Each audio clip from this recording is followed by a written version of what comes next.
Hi friends, எல்லோரும் எப்படி இருக்கீங்க?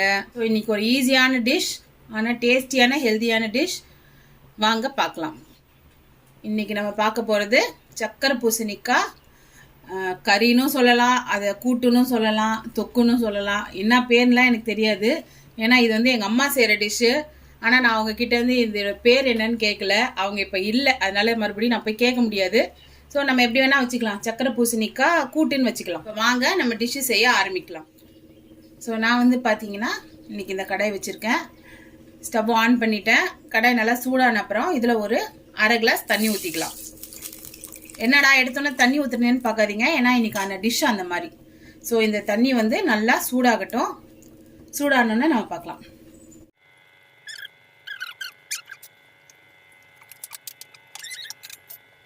இப்போ நம்ம ஊற்றின தண்ணி வந்து கொதிக்க ஆரம்பிச்சிச்சு.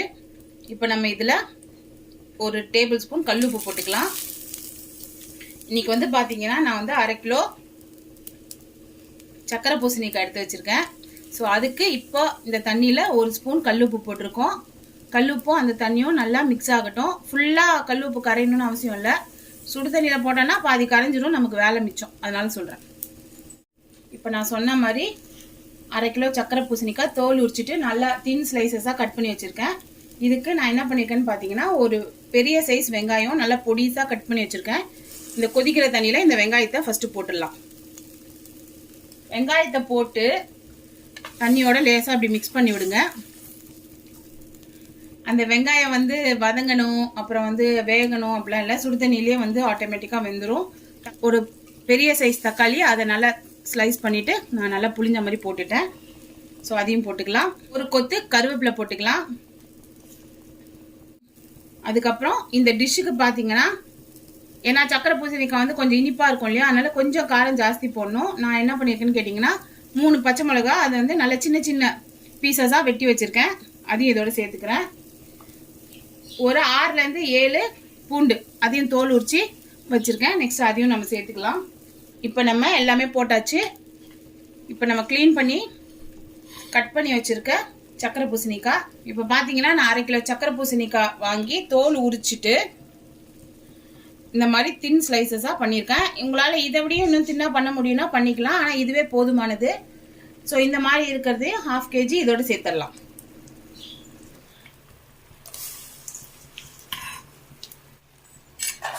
இப்போ நம்ம ஆல்ரெடி போட்டோம் இல்லையா, வெங்காயம், தக்காளி, பச்சை மிளகா, பூண்டு, கருவேப்பிலை எல்லாம், அதோட இதையும் சேர்த்து நல்லா மிக்ஸ் பண்ணி விட்டுருங்க. மிக்ஸ் பண்ணிவிட்டு உங்களோட ஸ்டவ்வை ஹையில் கூட வைக்கலாம். மிக்ஸ் பண்ணிவிட்டு உங்களோட ஸ்டவ்வை மீடியமில் வச்சு இதை ஒரு 10 நிமிஷம் மூடி போட்டு வேக வைங்க. சக்கரை பூசணிக்காய் வந்து சீக்கிரமாக, ரொம்ப சாஃப்டாக இருக்கனால சீக்கிரமாகவே வெந்துடும். ஸோ மீடியம் ஃப்ளேமில் 10 நிமிஷம் இதை வேக விடுங்க. 10 நிமிஷம் கழிச்சு பார்க்கலாம். இப்போ ஒரு 5 நிமிஷம் ஆச்சு. ஒரு வாட்டி இதை நல்லா கிண்டி விட்டுடலாம்.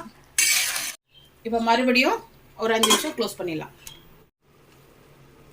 இப்போ நம்ம காயை 10 நிமிஷம் ஆச்சு, மூடி போட்டு வேக வச்சு இப்போ ஓப்பன் பண்ணி பார்த்தீங்கன்னா நம்ம போட்ட பூசணிக்காய் பாருங்கள் நல்லா வெந்து பாதி தானே உடஞ்சிருச்சு. இப்போ நம்ம யூஸ் பண்ணுற கரண்டி வச்சு இதை நல்லா ஒரு வாட்டி ப்ரெஸ் பண்ணி விட்டீங்க அப்படின்னா, எல்லா பக்கமும் ப்ரெஸ் பண்ணிங்கன்னா நல்லா மசிஞ்சிரும். இந்த மாதிரி எதுக்கு பண்ணுறோன்னு கேட்டிங்கன்னா, பசங்க வந்து சக்கரை பூசணிக்காய்னா அவ்வளோவா விரும்பி சாப்பிட மாட்டாங்க. ஆனால் இப்படி நம்ம மேஷ் பண்ணிட்டோன்னா அவங்க வந்து வேறு ஏதோ தொக்கு போல் அப்படின்னு நினச்சி சாப்பிட்ருவாங்க. நமக்கு சக்கரை பூசணிக்காய் பசங்க சாப்பிட்டா மாதிரியும் இருக்கும், நமக்கு வந்து பசங்களுக்கு தெரியாமல் ஹெல்த்தியான சக்கரை பூசணிக்காய் அவங்களோட சாப்பாடில் இன்க்ளூட் பண்ண மாதிரி இருக்கும். இப்போ பாருங்கள் நல்லா வெந்துடுச்சு.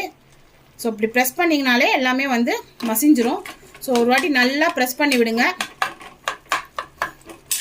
இப்போது நம்ம டிஷ்ஷுக்கு தேவையான மசாலா போடலாம். இதில் ஒரு 1/4 ஸ்பூன் மஞ்சள் பொடி, ஒரு 1/2 ஸ்பூன் காஷ்மீரி சில்லி பொடி. இது வந்து கலருக்காக தான், வேணான்னா ஸ்கிப் பண்ணிக்கலாம்.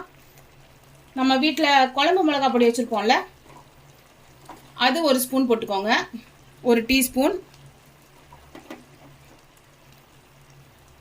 உங்களுக்கு இன்னும் வேணும், கொஞ்சம் காரமாக இருந்தால் நல்லா இருக்கும்னு நினச்சிங்கன்னா நம்ம வர மிளகா பொடி ஒரு 1/2 ஸ்பூன் போட்டுக்கோங்க. போட்டுட்டு இதோட எல்லாத்தையும் நல்லா ஒரு வாட்டி மிக்ஸ் பண்ணிவிட்டு இன்னும் ஒரு 5 நிமிஷம் மூடி போட்டு இதை நல்லா சிம்மில் வச்சுடுங்க. இப்போ நம்ம போட்ட மசாலா வந்து இந்த காயோடு சேர்ந்து நல்லா சுருண்டு வரட்டும். இன்னும் நம்ம இந்த டிஷ்ஷுக்கான தாளிப்பு போடலை. ஃபைனலாக இதுக்கு தாளிப்பு போட்டால் தான் சாப்பிடும்போது நல்லா டேஸ்ட்டாக இருக்கும். இப்போ வாங்க நம்ம இதை க்ளோஸ் பண்ணி வச்சிடலாம்.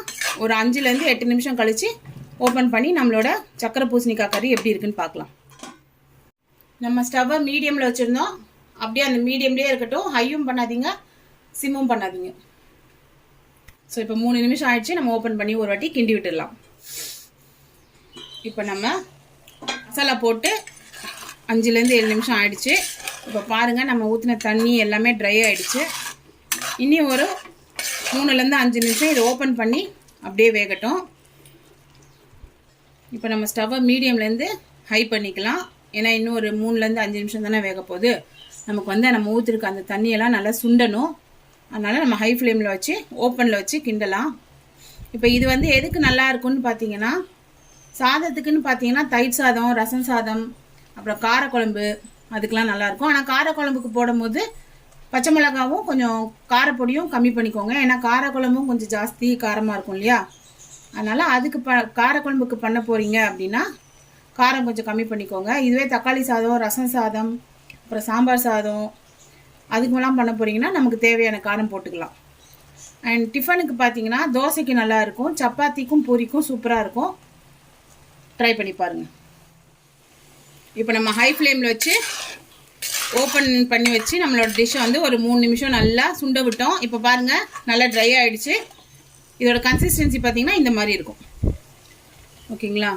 தண்ணியாக இருக்கக்கூடாது, ரொம்ப கெட்டியாக இருக்கக்கூடாது. ஆனால் நம்ம ஊற்றின தண்ணியெல்லாம் வந்து அப்சர்வ் ஆகிருக்கணும். அதாவது நம்ம ஊற்றின தண்ணியெல்லாம் ட்ரையாக இருக்கணும். ஸோ இந்த மாதிரி கன்சிஸ்டன்சியில் இருந்தால் போதும். இப்போ நம்ம ஸ்டவ் ஆஃப் பண்ணிடலாம். இதுக்கான தாளிப்பு போட்டுடலாம் வாங்க. ஸோ நம்ம சக்கரை பூசணிக்காய் பண்ணோம் இல்லையா, அதுக்கான தாளிப்பு போடலாம் வாங்க. இதுக்கு ஸ்டவ் ஆன் பண்ணி நான் ஒரு கடாய் வச்சுருக்கேன். கடாய் நல்லா சூடாகட்டும். கடாய் நல்லா சூடாயிடுச்சு.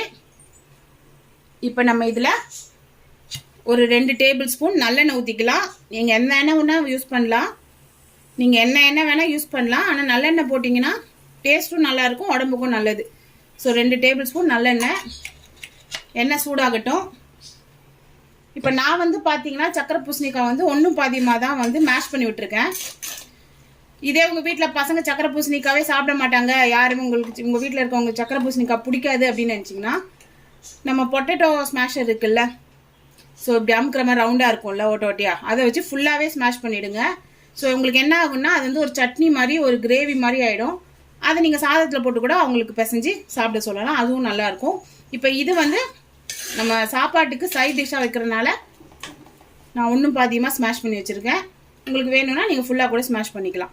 இப்போ எண்ணெய் சூடான அப்புறம் அதில் நம்ம ஒரு 1/2 ஸ்பூன் ஜீரகம், 1/2 ஸ்பூன் சோம்பு, 1/2 ஸ்பூன் கடுகு உளுந்து போட்டிருக்கோம் தாளிப்புக்காக. ஸோ நம்ம போட்டதெல்லாம் ஜீரகம், கடுகு, சோம்பு எல்லாமே நல்லா பொரிஞ்சோடனே ஒரு கொத்து கருவேப்பிலை போட்டுக்கோங்க. கருவேப்பிலை வந்து நல்லா கிறிஸ்பாக ரோஸ்ட் ஆகணும். ஏன்னா அந்த டிஷ்ஷோடு சேர்ந்து இது நல்லா க்ரன்ச்சியாக சாப்பிடும் போது நல்லா டேஸ்ட்டாக இருக்கும். இதில் ஒரு 2 காஞ்ச மிளகா அதையும் சேர்த்துக்கலாம். சின்ன வெங்காயம் ஒரு 4 சின்ன வெங்காயம் பொடியாக நறுக்கி வச்சது அதையும் இதில் சேர்த்துக்கலாம். ஸோ இதெல்லாம் நல்லா ஃப்ரை ஆகட்டும்.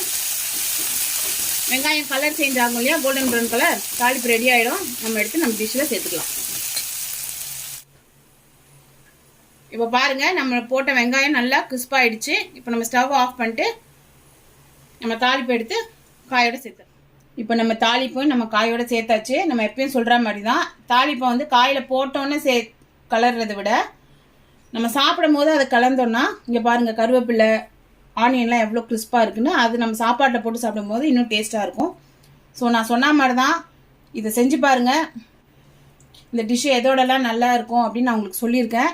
அண்ட் இன்னொரு விஷயம் பார்த்தீங்கன்னா, வெள்ளை சாதத்தில் 1 ஸ்பூன் நெய் போட்டு இந்த கூட்டை போட்டு சாப்பிட்டிங்கனாலும் அவ்வளோ டேஸ்ட்டாக இருக்கும். தொட்டுக்கு ஒரு அப்பளமோ இல்லை சிப்ஸோ வச்சு சாப்பிட்லாம், ஃபென்டாஸ்டிக்காக இருக்கும். இப்போ இந்த மாதிரி கடாயெல்லாம் வச்சு பண்ணுறதுல எனக்கு பண்ண முடியாது, எனக்கு டைம் இல்லை, நான் காலையில் ஆஃபீஸ் போகணும் அப்படின்னு நினைக்கிறவங்க, நம்ம கடாயில் தண்ணி ஊற்றணும் இல்லையா, அதே மாதிரி குக்கரில் தண்ணி ஒரு 1/2 கிளாஸ் ஊற்றி நம்ம போட்டது எல்லாத்தையும் ஒரே இதில் அப்படியே போட்டுட்டு வெங்காயம் தக்காளி நம்ம என்னென்ன போட்டோமோ இதே செய்முறை தான். நீங்கள் மொத்தமாக குக்கரில் போட்டுட்டு குக்கரை மூடி வெயிட் போட்டு 2 விசில் விட்டுட்டு ப்ரெஷர் அடங்கினோன்னே ஓப்பன் பண்ணி பாருங்கள். தண்ணி கரெக்டாக இருந்ததுன்னா இதே மாதிரி அதில் தாளித்து கொட்டிடுங்க. இல்லை தண்ணி கொஞ்சம் கூட 1/2 கிளாஸோ 1/4 கிளாஸோ கூட இருக்க மாதிரி இருக்குது அப்படின்னா சின்ன ஸ்டவ்வில் ஒரு சிம்மில் வச்சு ஒரு 10 நிமிஷம் அந்த தண்ணி ட்ரை ஆகிற வரைக்கும் கிண்டி விடுங்க. நல்லா இந்த மாதிரி திக்கு கிரேவியாக வந்துடும். அதுக்கப்புறம் இதே மாதிரி தாளிப்பு கொட்டி அந்த குக்கர்லேயே நம்ம தாளிப்பை கொட்டி கிளறிடலாம். ஸோ கடாயில் பண்ணுறவங்க கடாயில் பண்ணுங்கள், குக்கரில் பண்ணுறவங்க குக்கர்லேயும் பண்ணிக்கலாம். ஸோ அவ்வளோதான். இந்த டிஷ்ஷை உங்கள் வீட்டில் ட்ரை பண்ணி பாருங்கள். சாப்பிட்டு பார்த்துட்டு எப்படி இருக்குன்னு சொல்லுங்கள். லைக் பண்ணுங்கள், கமெண்ட் பண்ணுங்கள், என்னோடய வீடியோஸை ஷேர் பண்ணுங்கள். மெயினாக என்னோடய சேனலை சப்ஸ்கிரைப் பண்ணுங்கள். பக்கத்தில் இருக்க பெல் ஐக்கானை கிளிக் பண்ணிக்கோங்க. என்ன விஷயம்னா வீடியோ எடுத்து ரொம்ப நாள் ஆச்சு, அதனால் வாய் ரொம்ப ரோலிங் ஆகுது, சரியாக பேச வரல. இன்னும் 2-3 வீடியோஸ் தொடர்ந்து போட ஆரம்பித்தா சரியாக வரும்னு நினைக்கிறேன். ஸோ நெக்ஸ்ட் வீடியோவில் மீட் பண்ணலாம். பாய்.